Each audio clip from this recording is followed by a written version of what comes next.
¿Las vacunas son seguras? ¿Cómo se estudia eso? Antes de comenzar a usarse, pasante monocito, las vacunas se estudian en varias etapas. Primero en animales, luego en pequeños grupos de personas y finalmente en grupos más grandes. Siempre bajo protocolos muy estrictos de investigación. Además, una vez que se empiezan a usar, las vacunas se siguen estudiando permanentemente para detectar posibles efectos adversos. Ajá. Entonces, ¿las vacunas pueden tener efectos adversos, doctor? Sí, pero la mayoría son leves y se resuelven solos. No vacunarse y enfermarse tiene mayores riesgos que las propias vacunas. Ah, sí será importante vacunarse. Cuando se junta la gente del arte con la gente de la ciencia pasan estas cosas, maneras creativas de divulgar, de compartir el conocimiento y de ayudarnos a entender cosas complejas, como por ejemplo en este caso este cómic, este dibujo animado de cómic Bacterias orientado a las vacunas. Bueno, de eso vamos a hablar en el arranque de este Sobre Ciencia, de cómo se pueden juntar conocimiento, arte, dibujo, diseño, en algún caso animación, en otro caso juegos, para divulgar la ciencia de la mejor manera. Y este cómic que veíamos era de vacunas. Bueno, en el Salpicón arrancamos contándoles que se viene ensayando con éxito la vacuna más esperada, no sé, de los últimos 40 años. Lo vemos.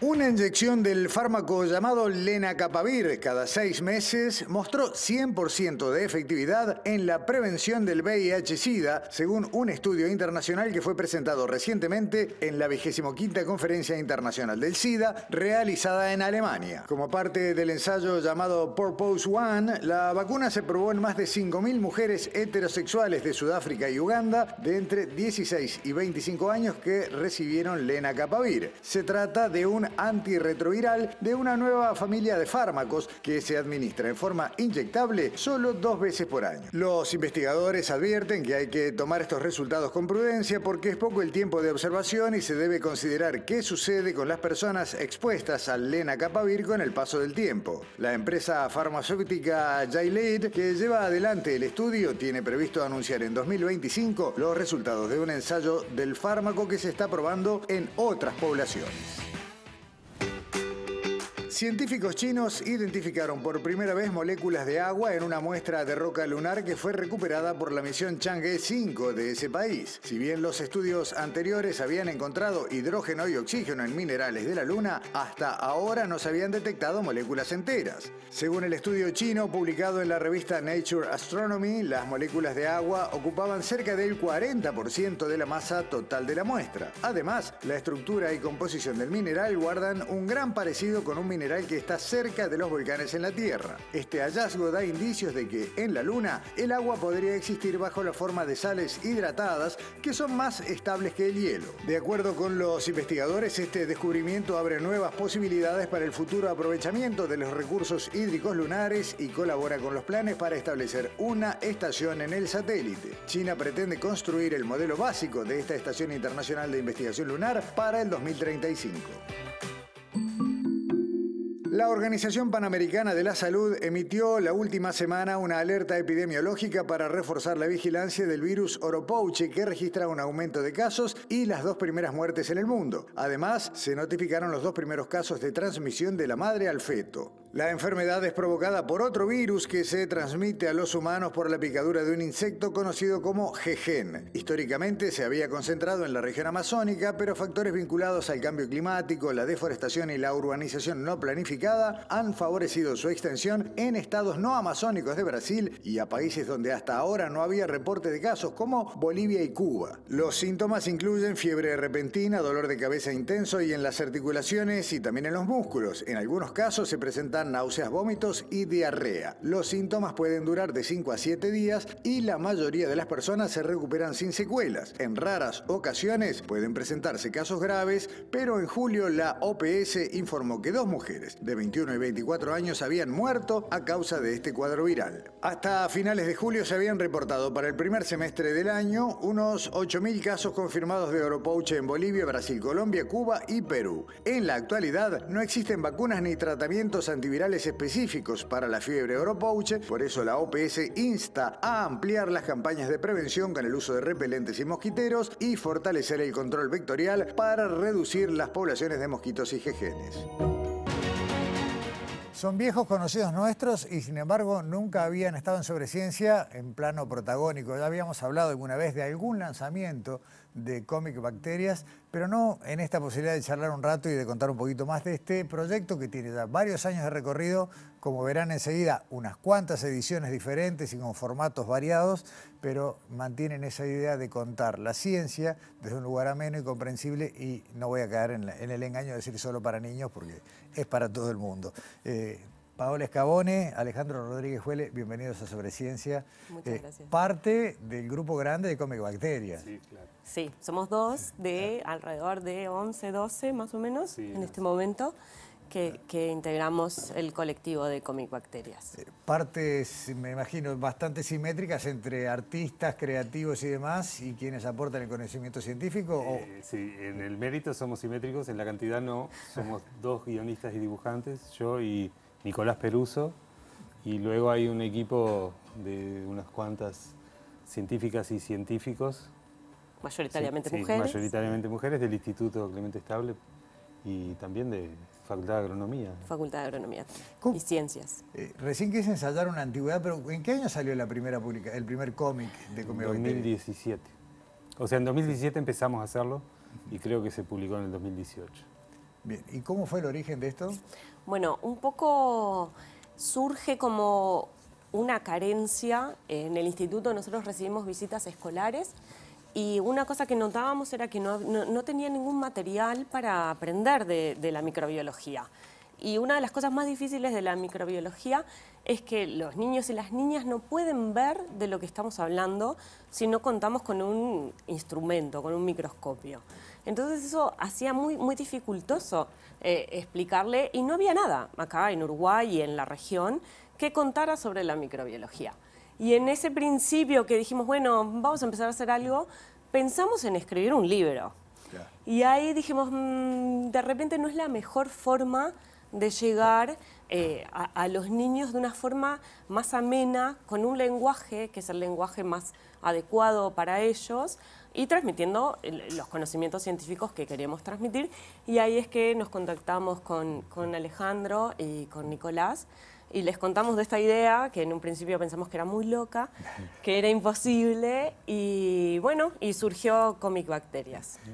Bandas Educativas es el soporte editorial que permite que esto se transforme en un producto terminado, ¿no? Ahí está. Sí, Bandas Educativas éramos Nicolás y yo antes de integrarnos a Comic Bacterias. O sea, Bandas Educativas tenía una historia de historietas educativas sobre otras áreas del conocimiento, y de repente se nos abrió esta puerta y no teníamos ni formación, ni idea de ciencia, ni de biología, ni de microbiología, mucho menos, pero dijimos que sí, y bueno, con el apoyo sabiendo qué es lo que hay que decir, claro, es más fácil buscar la forma de decirlo en forma entretenida y rigurosa al mismo tiempo. La primera publicación fue, si se permite decirlo así, genérica, ¿no? Más bien una especie de introducción a la microbiología. Después se fueron metiendo en temas específicos y en algunos hasta por encargo, ¿no? Es decir, bueno, hay que contar sobre esto. Sí, bueno, sí. El primero fue Bacterias, la historia más pequeña jamás contada, y teníamos que introducir el mundo de las bacterias y eso que explicar dónde estaban, por qué no las veíamos y todo lo que hacían las bacterias de forma bastante genérica. Y luego de eso empezamos con otros proyectos, pero rápidamente llegó pandemia. Claro. Y ahí también, como microbiólogos y microbiólogas, dijimos, bueno, acá está faltando información para los niños y las niñas, porque en ese momento lo único que nos daban información era para los adultos. Y ahí hicimos Coco y Fran contra el coronavirus. que fue un tiraje especial, corto, que también nos pasó lo que pasa en la ciencia, que es que como fue tan rápida la evolución del conocimiento, que algunas cosas que contábamos en esa historieta después quedaron obsoletas. En ese momento no había vacunas, luego vinieron las vacunas. Bueno, también ahí empezó también la cuestión de, bueno, ya estábamos trabajando en un cómic de vacunas, cuando también salen la vacuna del COVID, entonces también aprovechamos para lanzar vacunas. También al mismo tiempo estábamos trabajando en otro proyecto que era Zomvirus, que fue el siguiente cómic que salió. Y después vino el último, que es Luces en el bactericielo. Después vamos a hablar de las otras cosas que no son libros, que tengo algunas acá en la mano. Pero este es más reciente, que salió ahora hace poquito. Sí, un par de meses que salió de imprenta. Ahí está tibio todavía. Sí. Durante la pandemia, además de publicar contenidos específicos, yo lo veo porque todavía está en la página web, armaron el kit de supervivencia para la cuarentena, ¿no? Sí. Sí, era una caja con un montón de juegos, las cartas que tenemos acá arriba de la mesa, y distintos materiales como para pasar el tiempo. Yo mientras vos hablas, yo voy mostrando, le quiero contar a la gente que son 2 juegos de cartas, uno de virus y uno de bacterias. Sí. Ahí está. Porque no son compatibles entre sí, porque científicamente hablando, las categorías en las cuales compiten las bacterias y los virus no son las mismas. Entonces tuvimos que separar los mundos y tenemos el micromatch y el virus match. Entonces podemos jugar pero de forma independiente y aprender sobre los virus y las bacterias. Perfecto. Díganme, si alguien quiere acceder a las cartas o a los libros, ¿cuál es la manera de acceder, digamos, particular? Porque además ha habido ediciones que se han distribuido en el marco de programas de la educación pública y demás. Sí, incluso los libros están en librerías, están distribuidos en librerías. Capaz que no están en la vitrina más de afuera, capaz que hay que pedir, los bestsellers. capaz que hay que preguntar, pero los libreros tienen forma de conseguirlo. Y también se pueden conseguir en el Instituto Clemente Estable, pueden ingresar al sitio web de Comic Bacterias, que es comicbacterias.com. Allí están los precios, está la forma de encargarlos, incluso de pagarlos, creo. Sí, sobre todo si uno quiere la versión en papel, porque una de las filosofías que llevamos adelante es que nuestro material esté todo disponible de forma gratuita y está descargable en la página web. Ahora, si uno quiere el material impreso o las cartas, lo puede adquirir a través de la propia página web. Pero si no, uno lo puede bajar en su casa, las puede colorear, puede jugar con ellas, a hacerle el universo que uno quiera. Bien. Están todos en PDF, o sea, para que sea una descarga con la mejor calidad, no solamente es una de compromiso, digamos, sino con la mejor definición y demás. ¿Cómo sigue esto? Porque yo me imagino que cuando sacaron el primero dijeron, bueno, vamos a ver qué pasa, qué lindo, nos quedó bárbaro, lo hicimos. Y del 18 hasta acá no solo pasaron 6 años, pasó la pandemia, sino que la mesa está llena de productos. Sí, empezamos con este libro que era un poco genérico, es un viaje a través de 4 distintos ambientes donde vamos viendo el mundo microscópico en esos lugares. Pasamos a Zomvirus, que era como el otro gran mundo microscópico, el de los virus, que es toda una aventura que ocurre dentro de un organismo humano, dentro del cuerpo de un niño, y hay una guerra entre virus y el sistema inmune. Y después lo que nos quedaba era toda esta otra área que está en Luces en el Bactericielo, que son las aplicaciones de las bacterias, las aplicaciones industriales, médicas, y ahí había un mundo muy grande que incluso tuvimos que elegir porque no podíamos contarlo todo. Y entonces acá lo que sucede, nosotros tenemos, esto es más hablando como guionista, siempre tenemos como una referencia de cultura pop, de géneros. Por ejemplo, bueno, el Zomvirus es una parodia del género de zombies, y en este caso, en Ciudad Bacteria, que es donde viven estos personajes, empiezan a aparecer unas luces extrañas en el cielo. Entonces hay un personaje que tiene la teoría de que son ovnis y los va a investigar, y hay otros personajes que tienen un encargo un poco más científico y dicen, no, no puede ser, tiene que haber una explicación racional. Y bueno, no lo voy a spoilear, pero se acercan al lugar donde, un lugar que se llama la estancia La Bacteria Aurora, donde aparentemente estas luces se acercan al suelo, y bueno, ahí pasan una serie de cosas. Y hay un largo viaje a través de distintos lugares donde entran en contacto con bacterias que el ser humano usa para producir medicamentos, para producir bioplásticos, para remediar contaminaciones, etc. No es microbiólogo, aclaro, No, pero por las dudas. Esta es la tantos demostración. años, De que ha Es la aprendido. prueba de que estos libros sirven para aprender mucho. Divulgan de la mejor manera. Y ya me quedó claro, ya dijiste que hubo material o líneas que hubo que dejar de lado. La microbiología no solo empezó mostrando que había, digamos, que virus y bacterias podían ser nocivos, sino que ahora está mostrando el lado positivo, la aplicación. Vienen más libros, clarísimo. Sí. Sí, van a seguir viniendo, eso Sí, sí. seguramente. Claro. También tenemos una sección que llamamos mini cómics, en donde contamos como pequeñas historias de una sola página, que esas las publicamos 2 veces por año en la revista española de microbiología, y ahí divulgamos algún aspecto de las bacterias, desde microorganismos en la Antártida, en la boca, biofilms, distintos pequeñas historias. Y también estamos viendo si no hacemos un compendio de historias, como cuando fue Mafalda, 10 años. Claro, ya pide tapadura esto. Y es importante decir que este libro salió gracias al Fondo Concursable para la Cultura, porque obviamente nosotros no somos una editorial comercial, lo que vendemos es para volver a invertirlo. Es que, además, y gracias al fondo claro. sacamos este libro que salió con muy buena presentación. Y bueno, siempre está la posibilidad de obtener algún tipo de fondo, de financiación pública. En definitiva, contando la ciencia, nadie se va a hacer millonario, pero No. bueno, mientras haya fondos y demás Mientras haya lectores. Exactamente. También, y mientras haya que interés. contar. Les quiero dar, antes que se vayan, me quedaron pendientes. Bueno, les tengo que dar los presentes de este obsequios, se los voy a dar ni bien salgamos de aire. Les agradezco muchísimo a Alejandro, Paola, por acompañarnos en Sobre Ciencia. Y bueno, nos vemos en la próxima tirada de Muchas gracias. Comebacterias. Perdón, comebacterias.com dijimos, ¿no? Comebacterias.com. Bárbaro. Nos vamos a la primera pausa con un primer tramo. Esta vez lo tuvimos que dividir en 2 partes. Ciencia y cine, viene con muchísimo contenido. Lo preparó Wilmar Umpierres. Vemos la primera parte ahora.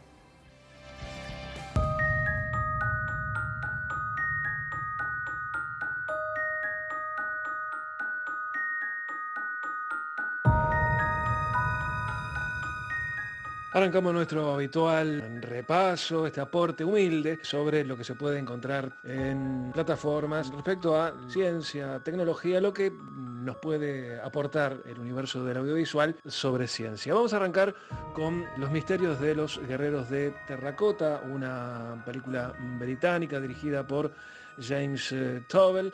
Está en Netflix y forma parte de la grilla de documentales que tiene la plataforma de la N Roja. En este caso se refiere a lo que fue el hallazgo en su momento, hace casi 50 años, de esas más de 8.000 figuras de arcilla que se encontraron de manera accidental en China después de una larga sequía.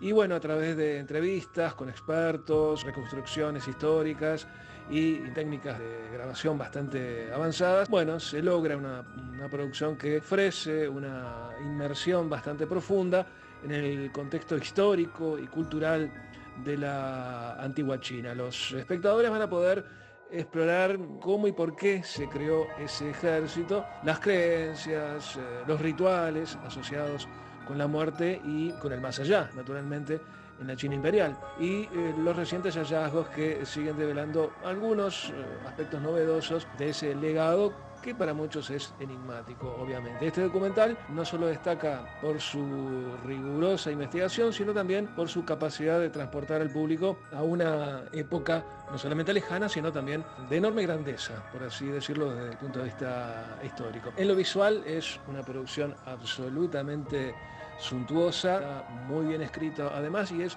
muy recomendable. Y al final, bueno, tratar de descubrir de qué se trata ese silencioso ejército de terracota que de manera accidental fue encontrado hace casi 50 años y que sobre el cual todavía, a pesar de todo, continúan algunas dudas. Durante los próximos 2 meses, investigaremos los pros y contras de una dieta sana que contenga carne y lácteos frente a una dieta sana. Ok, es hora de revelar la asignación aleatoria de la dieta. También en Netflix nos encontramos con Somos los que comemos, un experimento con gemelos. Cuando uno lee Somos los que comemos, bueno, más allá de una frase hecha, tiene que ver naturalmente con el universo de la alimentación. A estas alturas ya creo que nos sorprende el éxito de programas relacionados con la cocina o la alimentación. Cada vez estamos más interesados aparentemente en lo que nos llevamos a la boca y sea de la manera más saludable posible. Bueno, la idea de esta producción es bastante interesante como idea. Es intentar realizar un experimento que se vende como novedoso, varias parejas de gemelos idénticos en Estados Unidos, 22 en total, aunque la serie solo pone foco en algunos de ellos, cambian su alimentación durante 8 semanas para ver qué impacto tiene la comida sobre sus vidas. Uno de los miembros se hace vegano durante ese periodo, mientras que su hermano o hermana mantiene una dieta omnívora, pero controlada por los investigadores. Al tener los mismos genes, podrán averiguar cuáles son las verdaderas diferencias, según explican. Bueno, sin embargo, el documental no esconde sus cartas y tampoco pretende ser neutral. A lo largo de los 4 episodios se va desgajando una crítica bastante feroz a la industria de la alimentación, incluyendo las carnes, los lácteos, los productos ultraprocesados y relacionando el consumo de los productos animales con diversas enfermedades. Es una producción bastante provocativa, si se quiere. Es interesantísimo verlo. Generó debate en Estados Unidos, incluso con intentos de demandas judiciales de por medio y todo, pero lo cierto es que el producto final es absolutamente recomendable y de a ratos muy divertido.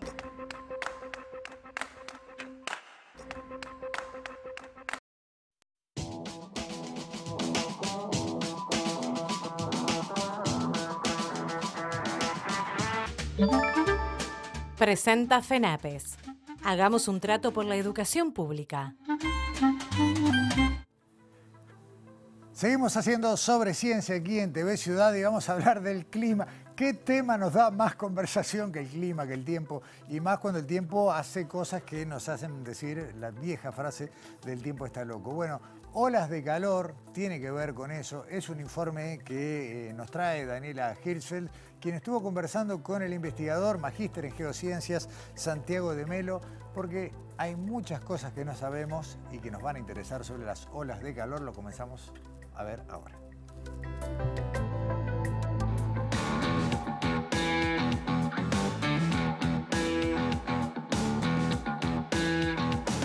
Las olas de calor son fenómenos climáticos extremos que tienen importantes consecuencias tanto en las personas como en el ambiente. Aumentando la temperatura, vean ustedes, de 19 actual vamos a estar pasando a los 25 de máxima para el área metropolitana. Está bravo, ¿no? No sabemos ni qué decir. No sabemos qué decir porque mañana viernes 2 de agosto que va a estar bastante nublado, además va a ser calor. Para conocer un poquito más sobre ellas, conversamos con el científico Santiago de Melo, que nos cuenta qué son las olas de calor y algunos datos para entender las causas y consecuencias de este fenómeno. Una ola de calor es un periodo de tiempo en el cual las temperaturas están anómalamente por encima de los valores típicos de la época. Se puede definir una ola de calor tanto para el verano como para el invierno, y eso va a depender de las temperaturas medias de esa época del año. Las olas de calor son importantes ya que afectan no solo a los humanos, sino que también afecta a ecosistemas y también puede generar impactos hasta económicos y productivos también.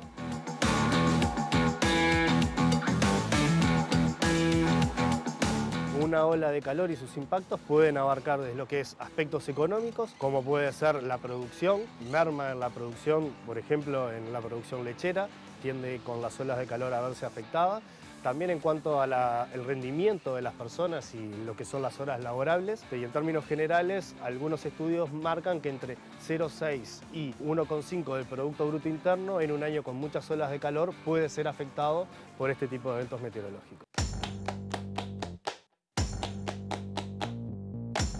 En particular, en nuestro estudio decidimos estudiar las olas de calor que ocurren durante todo el año. Un interés de los que teníamos era poder encontrar sí habían diferencias entre el verano y el invierno en cuanto a la ocurrencia de olas de calor. Una de las cuestiones que nos motivó es que había muy pocos trabajos sobre olas de calor en Uruguay y nosotros decidimos estudiar las olas de calor en dos aspectos. Uno que es las olas de calor puntuales para una estación meteorológica puntual y lo otro es aquellas olas de calor que son de impacto a escala del total país, o sea que impactan en todo el país y no son simplemente una ola de calor que se dio, por ejemplo, en el norte o en el sur.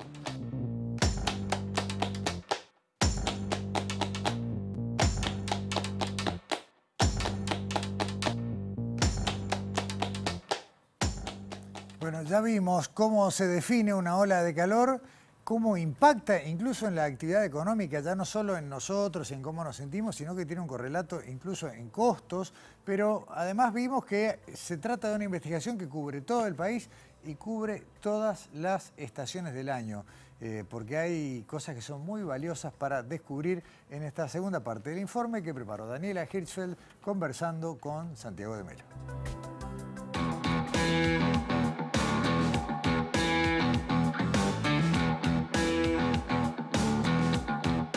Si pensamos en olas de calor, seguramente pensemos en el verano. Sin embargo, en esta segunda parte del informe, Santiago nos va a contar un hallazgo sorprendente de este estudio. El periodo de estudio que utilizamos fue de 65 años, comenzando desde 1950 hasta el 2014. Contábamos con información de 11 estaciones meteorológicas distribuidas en todo el territorio nacional.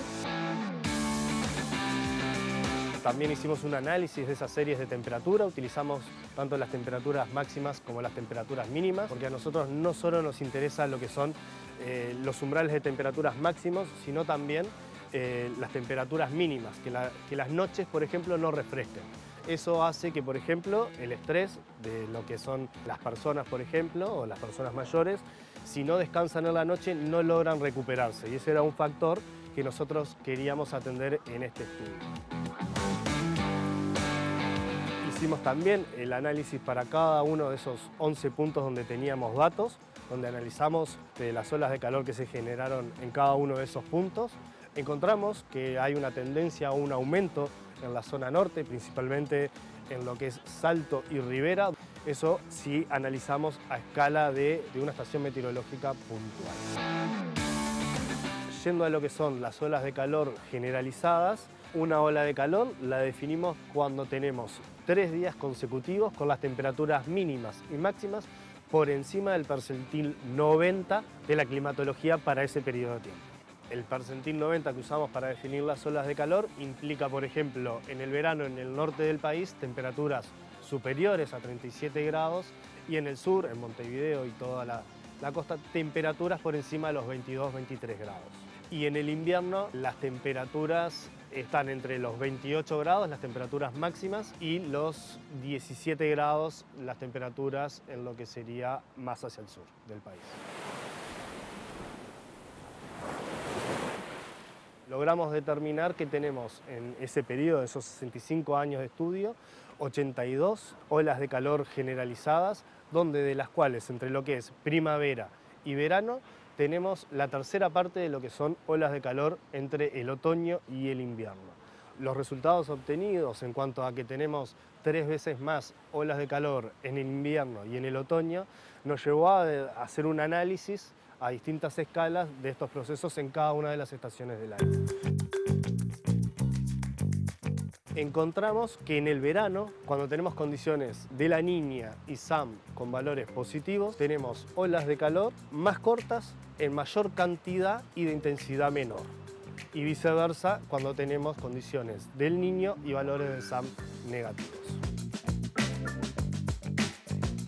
Otro aspecto de las olas de calor que estudiamos fue tanto la intensidad, duración y la frecuencia de las olas de calor. Encontramos que en la última década y media, entre los últimos 15 años de estudio, hay una mayor cantidad de olas de calor. Si bien el calentamiento global está haciendo que las temperaturas promedias del planeta estén aumentando, cuando analizamos los eventos extremos como este en particular, en un periodo de 65 años como el de nuestro estudio, uno no puede atribuirlo directamente al impacto que está teniendo el cambio climático sobre la cantidad de las olas de calor. Por eso es necesario continuar con esta línea de investigación y poder empezar a atribuir los efectos del cambio climático a distintos fenómenos meteorológicos. Y el sábado se viene con todo ese calor concentrado, va a terminar en precipitaciones y tormentas. Así que atención porque igualmente va a estar cálido, pero muy lluvioso.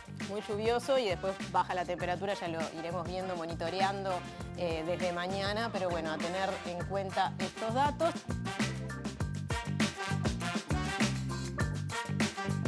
Bueno, qué datos, ¿no? Interesantes saber que en nuestro país hay más olas de calor en invierno que en verano y eso tiene que ver, si quieren, hasta con los mosquitos. Ya hablaremos un día de estos de nuevo de dengue, pero ahora vamos a hablar de cosas saludables. Alexandra Perrone, ¿cómo andas? Bienvenida. Muy bien, ¿cómo andas, Gustavo? Bien, cosas sanas. Bueno, vamos a hablar de una investigación que se realiza en la Facultad de Veterinaria, pero que involucra una planta que está hace muchos años en la medicina popular o tradicional y que se aplica para mejorar la salud en varios aspectos y especialmente en lo que se llama la hiperplasia benigna de próstata, que la hiperplasia es el agrandamiento de la próstata, y en este caso esta investigación es en perros y la planta es el epilobio. Okay. Nosotros hablamos para profundizar este tema con Guillermo Casulli, él es veterinario de la Unidad de Imagenología de la Facultad de Veterinaria de la Universidad de la República y en esta primera parte del informe nos cuenta cómo aparece el epilobio en la literatura científica y también por qué es una planta tan interesante para estudiar desde la ciencia.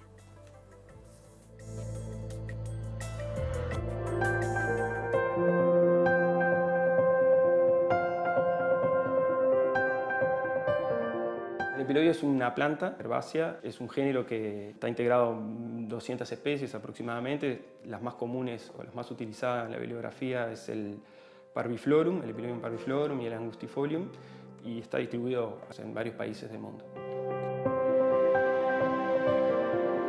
El epilobio en la bibliografía, digamos, en la literatura científica, farmacológica, era bastante inexistente hasta la década del 80.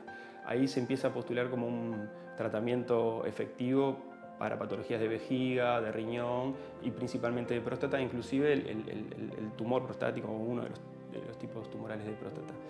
Y es a partir de ahí que empieza, a partir de la década del 80, que empieza la investigación más fuerte sobre el epilobio. Pero hasta el 80 era una planta desconocida en la literatura científica, ¿no? Obviamente a nivel popular se usa hace mucho tiempo.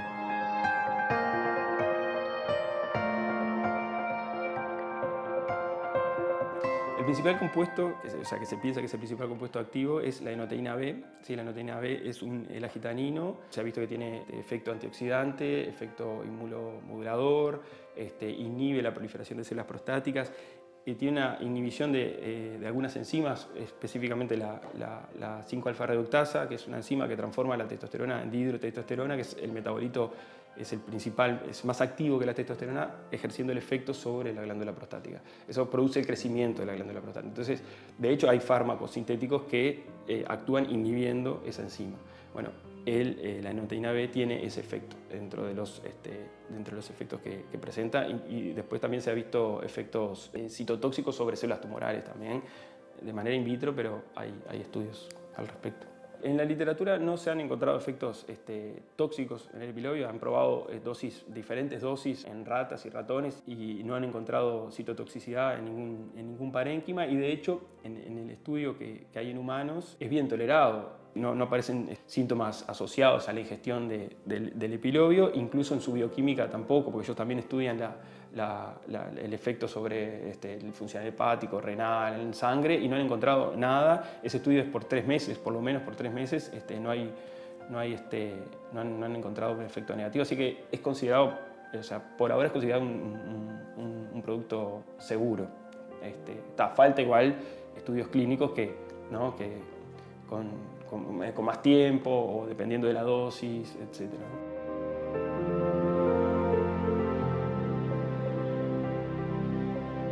Uno va, Alexandra, por las góndolas, ¿no?, de los lugares que venden tés bueno, las propias hierbas directamente. Y uno tiene conciencia de que a todas se les atribuyen propiedades, pero no son muchas las que han sido o están siendo investigadas.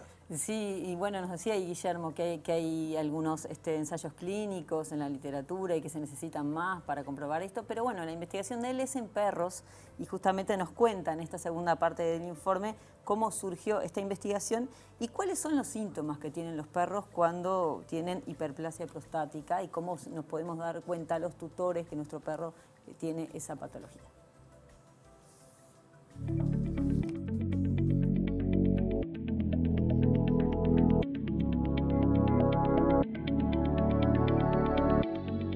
Bueno, nuestra investigación surge a partir de, al final de mi maestría, que nosotros en la maestría investigamos el efecto de la castración, que de hecho es el tratamiento de elección para los problemas prostáticos, el efecto de la castración en la involución de la glándula prostática medido por ecografía en perros con hiperplasia prostática. Claro, la castración es el tratamiento de elección, pero no todos los perros son candidatos a la castración.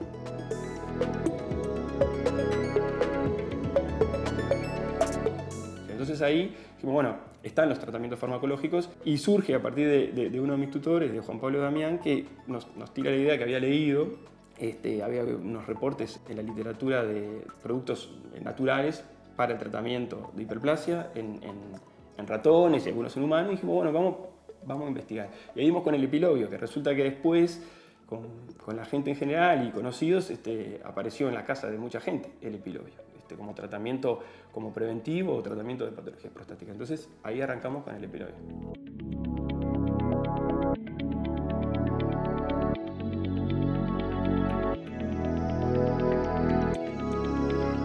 Los tutores, lo primero que tienen que saber es que las patologías prostáticas son animales grandes, o sea, veteranos, es como en el humano, ¿no? A partir de los 40 y pico empieza a aumentar la probabilidad de producir la enfermedad. Bueno, en el canino es a partir de los 6, 7 u 8 años, empieza a aumentar la probabilidad de padecer una patología prostática.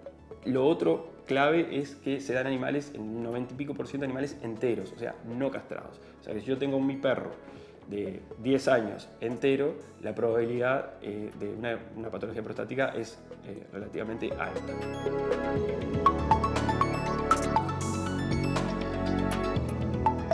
La sintomatología que aparece que a veces se percibe y a veces no, es el tenesmo defecatorio, o sea, la dificultad de mi perro para hacer caca.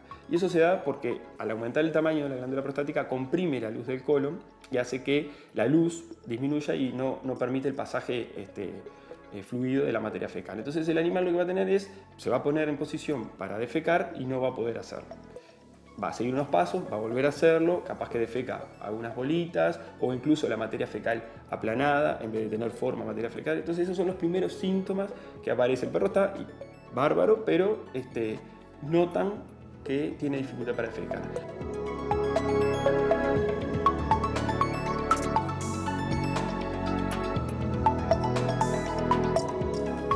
Es un 2 en 1, Alexandra, ¿no? Porque por un lado es el informe sobre el epilobio y sus propiedades, pero también una buena data para los propietarios de perros, sobre todo de perros machos, ¿no? Claro, para los tutores, para que puedan detectar justamente cuando le pasa estas cosas a su perro. Y Guillermo nos cuenta, en la última parte del informe, nos da detalles de la metodología de la investigación que continúa en curso y nos habla de los resultados preliminares que encontraron y que los encontraron bastante positivos.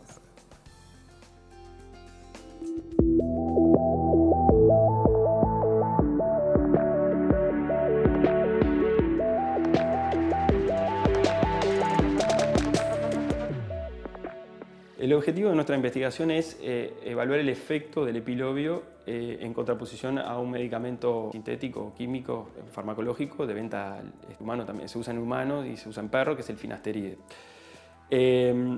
Y en ese sentido vamos a evaluar el efecto en las dimensiones de la glándula prostática, medidas por ecografía, en la ecoestructura, también la hemodinamia, o sea, la parte vascular de la glándula prostática, y el efecto también sobre los marcadores de enfermedad prostática, como puede ser el CPSE, que es un marcador prostático específico del perro, también el efecto sobre las hormonas, testosterona, estradiol, eso versus finasteride, ¿no? evaluar el efecto para nosotros es importante ver si hay también un efecto en la sintomatología de la patología prostática, pero también si aparecen síntomas indeseables a la hora de ingerir el epilobio versus el finasteride.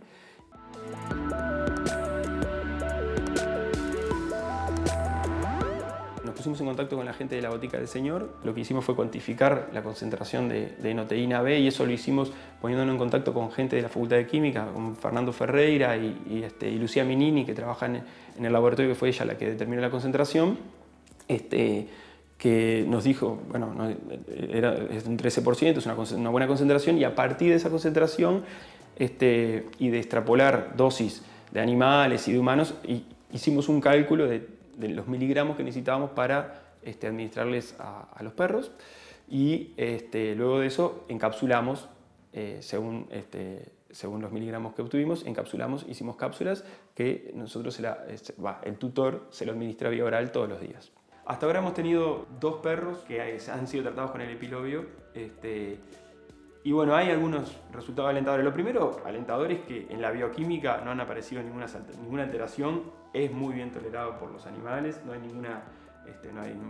vómitos, diarrea, o que los tutores manifiesten algunas cuestiones o reparos para darle el tratamiento.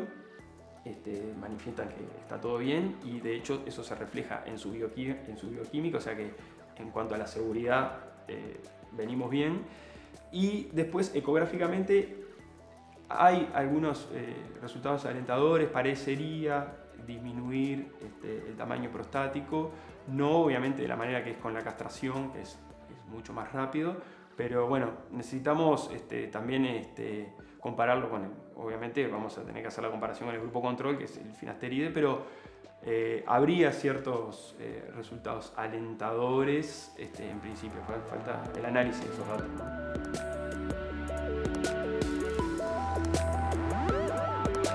Bueno, bien, Alexandra, investigación en curso, pero con resultados que van por el buen camino. Sí, y quería agregar que el epilobio fue registrado como el primer fitofármaco uruguayo para el tratamiento de la hiperplasia benigna de próstata, y esto fue un proyecto ANI, lo vamos a hablar más adelante. Vamos a seguir hablando de epilobio en Sobre Ciencia. Bueno, te vemos entonces con el epilobio la semana que viene. Hasta la semana que viene. Gracias, Alexandra. Y nosotros vamos a la pausa viendo la continuación del informe de Ciencia y Cine que nos preparó Wilmar Umpierre.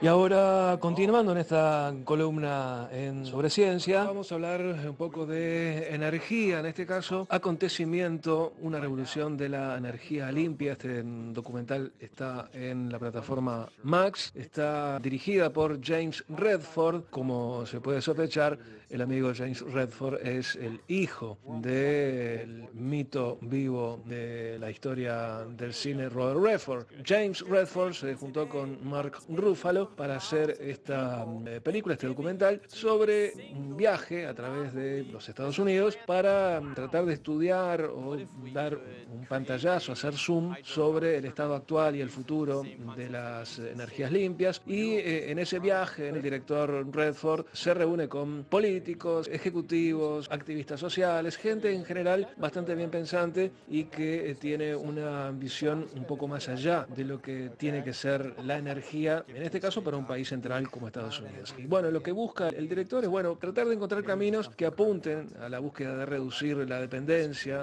de los Estados Unidos de los combustibles fósiles. Parece algo muy difícil de lograr a corto plazo, pero bueno, las intenciones de Redford son bastante claras, de tratar de ir por un camino que deje de dañar definitivamente a la naturaleza. Algo muy complicado y muy complejo, y queda bastante claro en el documental si tenemos en cuenta el peso y el poder que tienen las corporaciones vinculadas a los hidrocarburos fundamentalmente. Pero la idea del director creo que está bastante clara y queda plasmado en el hecho de que solamente con algún tipo de proclama que sirva para hacer un llamamiento a la humanidad, con eso no alcanza. Hay que trabajar muy en profundidad, muy desde abajo, casi que trabajar con las próximas generaciones para que entiendan de que tenemos que tener un vínculo más amigable con este planeta. Es un buen documental, muy bien pensante, claramente, pero apunta o pone la mira más allá en el tiempo. Es una buena idea que probablemente en algún momento se pueda llevar a cabo todo lo que ahí se plantea, ya que los recursos son finitos, pero lo que parece infinita también, y queda claro en el documental, es la avaricia y la codicia de muchos sectores empresariales que no están dispuestos a dejar sus privilegios y fundamentalmente sus ganancias. Pero bueno, vale la pena verlo, repito, está en Max.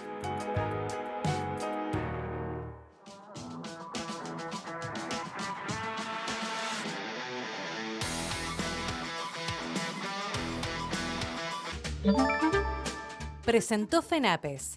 Hagamos un trato por la educación pública.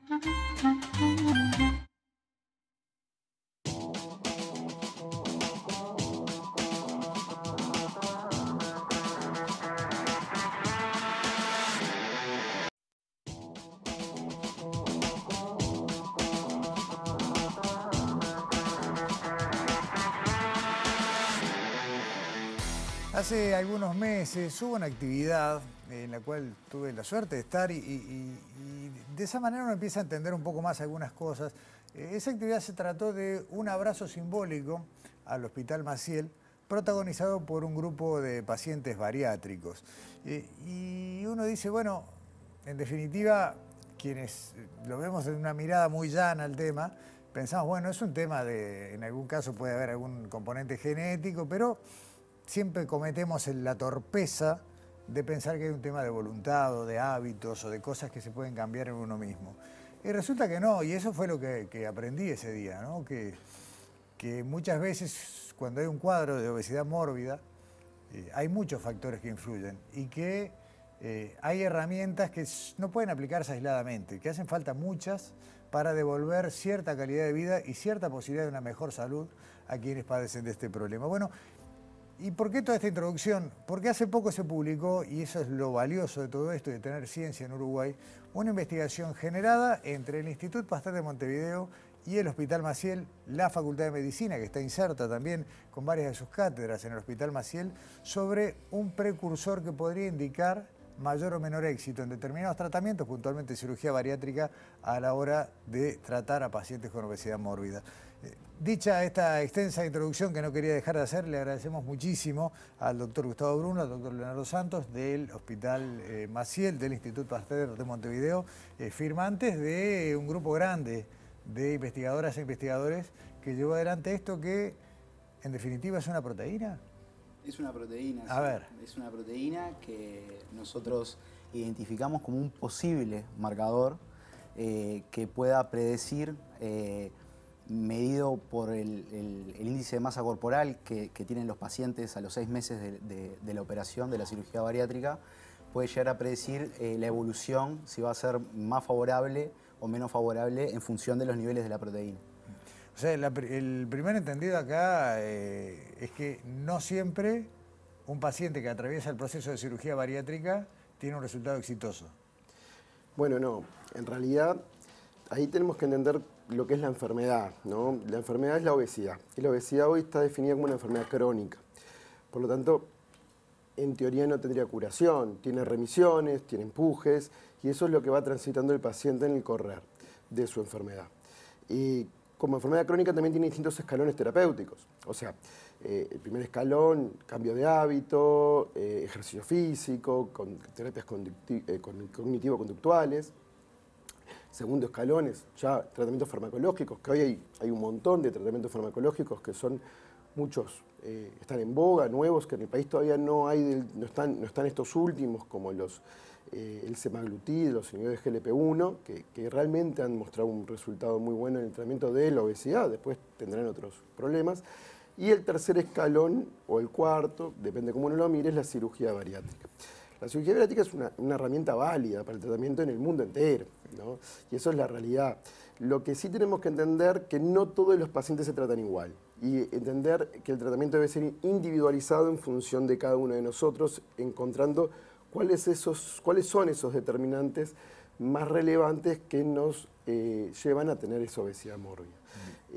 La cirugía bariátrica funciona muy bien, pero es una herramienta. Dentro del programa que después podemos hablar un poco, es una parte más. Es el eje, pero es una parte más. Hay terapia cognitivo-conductual con psicólogos, hay tratamiento nutricional con nutricionistas que lo siguen a largo plazo, están tratamiento médico, tratamiento quirúrgico, es parte de un todo, ¿no? Pero sí, es el eje. Y no todos responden. Encontrar estos biomarcadores o trabajar en buscar estas cosas que nos hagan individualizar los tratamientos pueden hacer que los tratamientos sean más eficientes. Bien, ¿en qué consistió la investigación? Bueno, nosotros tuvimos acceso a muestras de sangre de los pacientes que iban a ser sometidos a cirugía bariátrica. Tuvimos acceso a muestras, a los pacientes se les tomó sangre el día antes de la operación, en realidad el mismo día de la operación, y 6 meses después de la operación. Esas muestras de sangre fueron analizadas, se le hizo los análisis de rutina que se le hacen a ese tipo de muestras.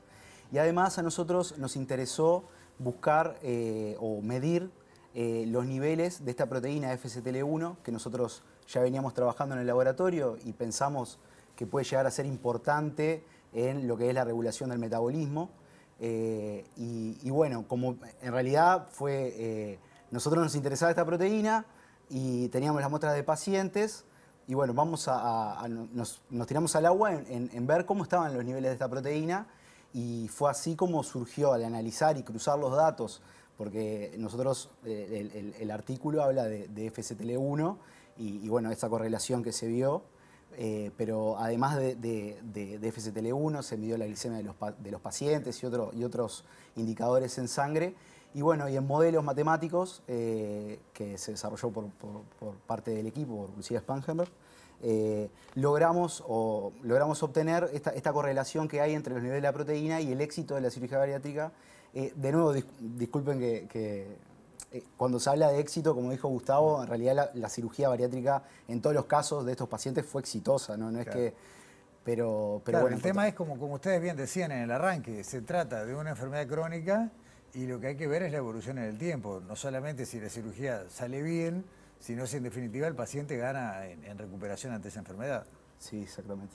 Y justamente eso, la ausencia o la presencia de esta proteína es la que predispondría a una mejor tasa de éxito. Bueno, si es que lo dije bien. Lo que propone el artículo es, pone sobre la mesa la posibilidad de que sea un biomarcador. Bien. Hay que tener en cuenta las limitaciones del trabajo. Nosotros trabajamos con un número reducido de muestras de pacientes y consideramos que sería bueno validar o seguir investigando para considerar que este biomarcador sea justamente eso. Y nada, y como decía Gustavo, en realidad el éxito en sí no depende de los niveles de la proteína. Lo que nosotros encontramos es esta relación que hay entre los niveles y la ganancia de peso de los pacientes. Ok. Vos decías, Gustavo, que esto es una batería de especialidades que intervienen para colaborar en el tratamiento de esta enfermedad, que van desde la psicología, la nutrición, la medicina, la biología molecular, en este caso. ¿Cómo es el periplo? Vos un poco lo ensayaste, es decir, bueno, se trata con personal que lo ayuda en la nutrición, con gente que lo ayuda en el cuidado físico. Mirá, nosotros en el Maciel tenemos desde el 2015 un programa definido, formado, con todos sus argumentos y sus documentos en dirección, donde se especifica bien cómo funciona.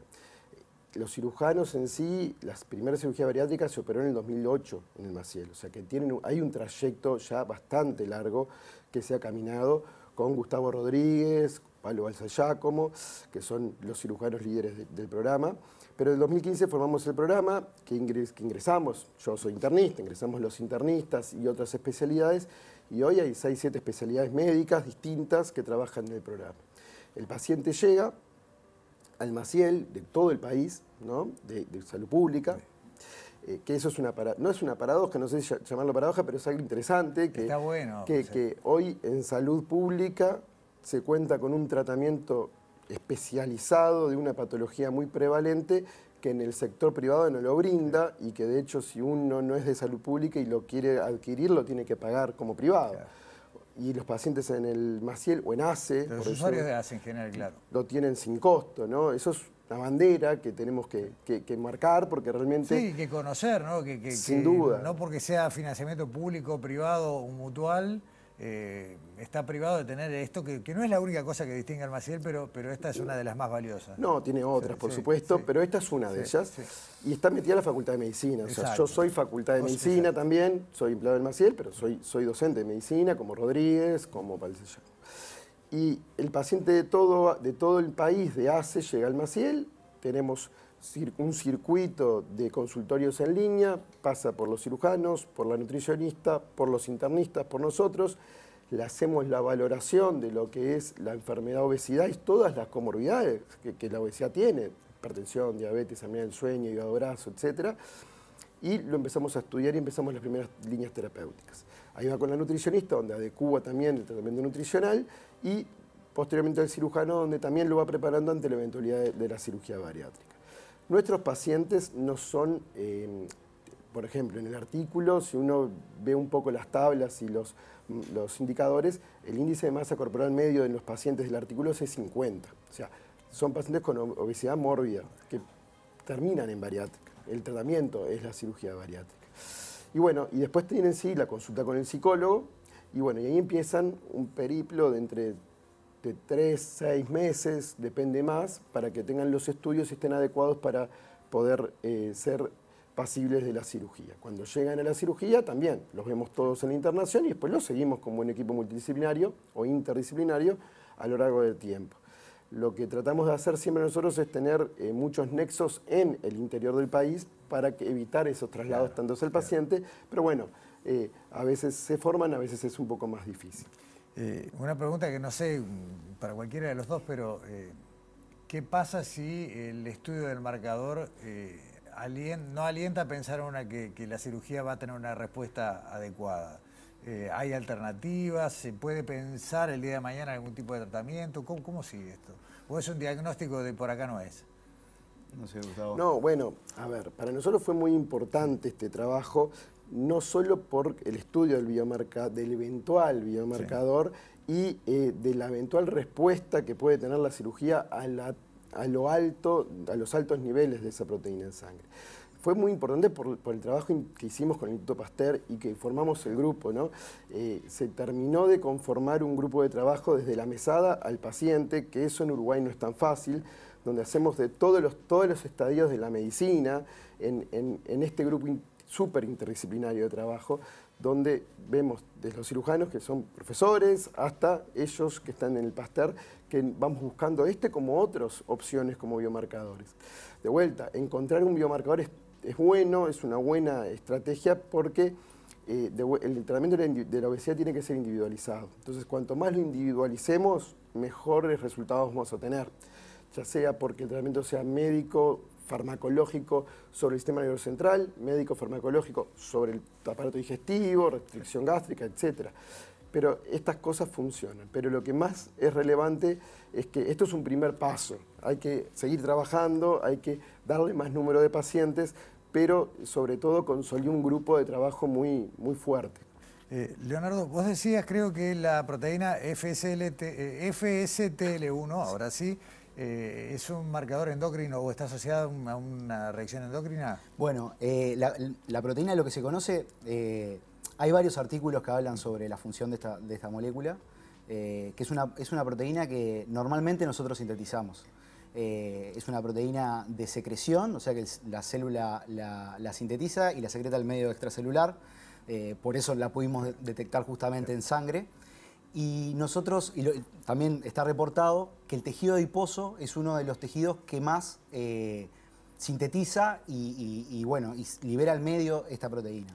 Entonces nosotros estamos trabajando bajo el paraguas de la hipótesis de que esta proteína puede regular el funcionamiento del tejido adiposo e incluso puede trabajar regulando a distancia, es ser un mensajero molecular que tiene como blanco otros tejidos o órganos que son importantes en la mantención del metabolismo y bueno, modular su funcionamiento. Entonces, en el contexto de la obesidad, donde muchas veces el 50% de la masa del paciente es tejido adiposo, pensamos que puede llegar a ser importante el aporte de esta proteína en la regulación del metabolismo. De hecho, también quiero remarcar de que el tejido adiposo no es simplemente un depósito de energía, sino que también es un órgano endocrino que libera un montón de factores a la sangre que terminan modulando y permitiendo que a nivel sistémico todos nuestros circuitos que nos mantienen metabólicamente saludables funcionen correctamente. Por hoy llegamos hasta acá por una cuestión de tiempo, pero como me quedó clarísimo que esta es una investigación que tuvo un hito con la publicación, pero que está totalmente en marcha y en curso, seguramente volvamos a conversar y avancemos en esto, que es investigación. Quiero cerrar con esto, investigación nacional montada en medicina que se practica en hospitales públicos y que está publicando conocimientos a escala global. Así que nada, a todo el equipo felicitaciones. Leonardo Santos, Gustavo Bruno, gracias por venir a Sobre Ciencia. Muchas gracias. Muchas gracias. Hasta pronto. Cerramos el programa de hoy y nos vemos acá en TV Ciudad la semana que viene.